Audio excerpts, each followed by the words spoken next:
Hi friends, మనుషులు ప్రతి ఒక్కరి జీవితంలో ఏదో ఒక సమస్య, ఎవరికి తగ్గినట్టు వాళ్ళ సమస్యలు ఉంటాయి అనడానికి చిన్న ఒక ఎగ్జాంపుల్ లాంటిది అనమాట.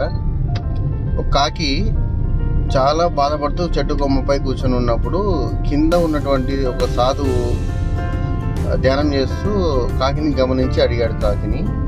కాకిమ్మ ఎందుకు ఇంత బాధపడుతున్నావు, ఏమైంది అని అడిగితే తను చెప్పింది, నా జీవితం ఏం బాగోలేదు, నేను చాలా నల్లగా ఉన్నాను, నన్ను ఎవరు దగ్గర తీసుకోవట్లేదు, నన్ను ఎవరు కేర్ తీసుకోవట్లేదు, ఎక్కడికి వెళ్ళినా కూడా ఇళ్ళ మీద వాడినా కూడా నన్ను తరిమేస్తున్నారు, నన్ను మంచి సూచకంగా భావించడం లేదు అని బాధపడింది.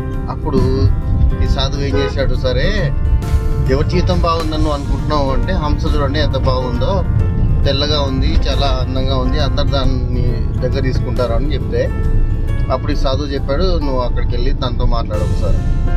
ఈ కాకి ఏం చేసింది, హంస దగ్గరికి వెళ్ళి అడిగింది, ఏమే హంస, నువ్వు జీవితం చాలా బాగుంది కదా, అంత తెల్లగా ఉన్నావు అది అని చెప్పింది. చెప్తే అప్పుడు హంస అంటుంది, ఇదేం జీవితమే, ఎప్పుడు తెల్లగా గోడకు సున్నం వేసినట్టు ఒంటి మీద ఒక రంగు లేదు, ఏం లేదు, ఇదేం జీవితం, ఇదేం బాగోలేదు, నాకు అసలు నచ్చలే, చాలా బోరింగ్ ఉంది అని చెప్పి. సరే మరి ఇంకేం చేద్దాం అంటే పక్కన ఒక చిలుకను చూసింది.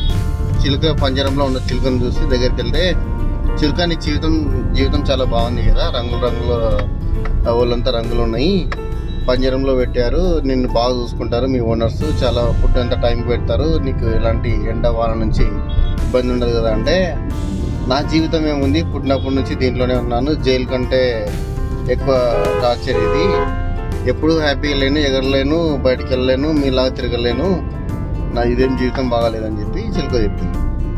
మరి ఏంటని చూస్తే నెమలి కనిపించింది దగ్గర నుంచి. నెమలి దగ్గరికి వెళ్ళింది. నెమలి నీ జీవితం చాలా అందంగా ఉంది కదా, నువ్వు పింఛం ఎక్కుతావు, అందరు నీ దగ్గరికి వస్తారు, చాలా మంది ఫోటోలు తీసుకుంటారు, ఫ్యామిలీ అందరూ చాలా ముద్దుగా ట్రీట్ చేస్తారు నిన్ను అంటే, అప్పుడు నెమలి అంటుంది కాకితో, అబ్బా నా జీవితం నాకు ఎంత నరకం ఉందో నీకేం తెలుసు, వచ్చిన ప్రతి ఓడు సెల్ఫీలు అంటాడు, ఫోటోలు అంటాడు, అటు చూడు ఇటు చూడని తిప్పుతాడు, మళ్ళీ పురి విప్పమంటారు, అసలు మనిషి ఏమంటారు అది, పురి విప్పాలంటే నాకు ఆ మూడు ఉత్సాహం ఉల్లాసం ఉండాలి కదా, వచ్చిన ప్రతిసారి పురి విప్పమని నన్ను ఇబ్బంది పెడుతుంటారు, అసలు ఇదేందో మనుషులు తమ స్వార్థానికి నన్ను ఇట్లా బలి చేస్తున్నారు, నాకేం లైఫ్ ఏం బాగలేదని చెప్తుంది.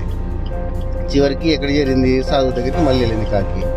ఏం కాకమ్మ ఇప్పుడు చెప్పు ఎన్ని పరిస్థితి అంటే, ఏం లేదు స్వామి, నా జీవితం అందరికంటే కూడా నా జీవితమే బాగుంది అనిపిస్తుంది, అందరూ పరిస్థితులు అట్లాగే ఉన్నాయి, అందరి సమస్యలు అట్లాగే ఉన్నాయి, ఎవరి సమస్యలు వాళ్ళకు ఉన్నాయి, నాకు ప్రత్యేకంగా ఏం లేవు అని నాకు అర్థమైంది.